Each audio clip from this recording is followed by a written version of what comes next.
കരൂരിലെ അപകടവുമായി ബന്ധപ്പെട്ട കോടതി നടപടികൾ വളരെ പ്രധാനപ്പെട്ടതാണ്. അതിൽ TVKക്ക് തിരിച്ചടി എന്നാണ് പ്രാഥമികമായി അവിടെ നിന്ന് വരുന്ന റിപ്പോർട്ടുകൾ. പിടിയിലായ രണ്ടുപേരെയും റിമാൻഡ് ചെയ്തിരിക്കുകയാണ്. മതിയഴകനും പൗൺരാജും രണ്ടുപേരെയും റിമാൻഡ് ചെയ്തിട്ടുണ്ട്.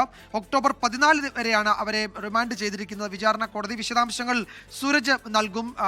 കരൂരിൽ നിന്ന് സൂരജ്, ഇവർക്ക് ജാമ്യമില്ല, രണ്ടുപേരെയും റിമാൻഡ് ചെയ്തിരിക്കുന്നു എന്ന് വെച്ചാൽ പ്രാഥമികമായി പോലീസിന്റെ പ്രോസിക്യൂഷന്റെ ആവശ്യം കോടതി അംഗീകരിച്ചു എന്ന് വേണം കരുതാൻ, അല്ലേ?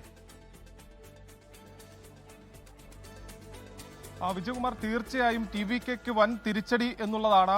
ആദ്യം മുതൽ തന്നെ ഇവർ ഈ വാദത്തിലുടനീളം പ്രതിഭാഗം ഉയർത്താൻ ശ്രമിച്ചത് ജാമ്യം വേണം എന്നുള്ളതായിരുന്നു. അതിൽ പോലീസിനെ അടക്കം നിരന്തരം പ്രതിക്കൂട്ടിൽ നിർത്തി ഈ 10,000 പേർ മാത്രം പങ്കെടുക്കാവുന്ന സ്ഥലമാണ് തങ്ങൾക്ക് തന്നത്. അവിടെ ഏതെങ്കിലും തരത്തിലുള്ള പ്രശ്നങ്ങൾ ഉണ്ടായിരുന്നുവെങ്കിൽ അവിടെ പോലീസിന് ഇടപെടാമായിരുന്നു. പോലീസിന് വേണമെങ്കിൽ ഈ പരിപാടി തന്നെ റദ്ദ് ചെയ്യാമായിരുന്നു. തങ്ങൾ ചെറിയ കക്ഷിയാണ്, അതുകൊണ്ട് തന്നെ തങ്ങളുടെ കക്ഷിയിൽപ്പെട്ട വളരെ കുറച്ച് ആളുകൾ മാത്രമേ അവിടെ വരികയുള്ളൂ എന്ന് കണക്ക് കൂട്ടിക്കൊണ്ടാണ് ഈ 10,000 പേർക്ക് പങ്കെടുക്കാവുന്ന സ്ഥലം തങ്ങൾ തിരഞ്ഞെടുത്തത് എന്ന് അടക്കമുള്ള വാദങ്ങളാണ് ഇവർ ഉയർത്തിയത്. ആദ്യം പോലീസ് തങ്ങൾക്ക് നൽകാമെന്ന് പറഞ്ഞത് അടക്കമുള്ള വാദങ്ങൾ ഉയർത്തി. പക്ഷേ പ്രോസിക്യൂഷൻ ആകട്ടെ ഈ വാദങ്ങളെല്ലാം ഖണ്ഡിക്കുന്ന സമീപനമാണ് കോടതിയിൽ സ്വീകരിച്ചത്.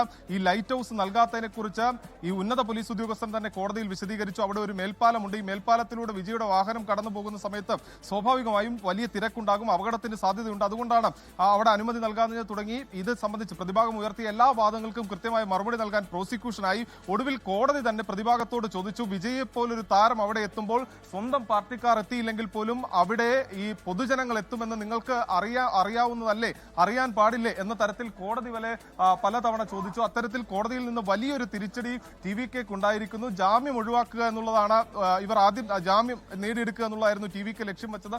ഇപ്പോൾ അവരുടെ അഭിഭാഷകർ മാധ്യമങ്ങളെ കാണുകയാണ്.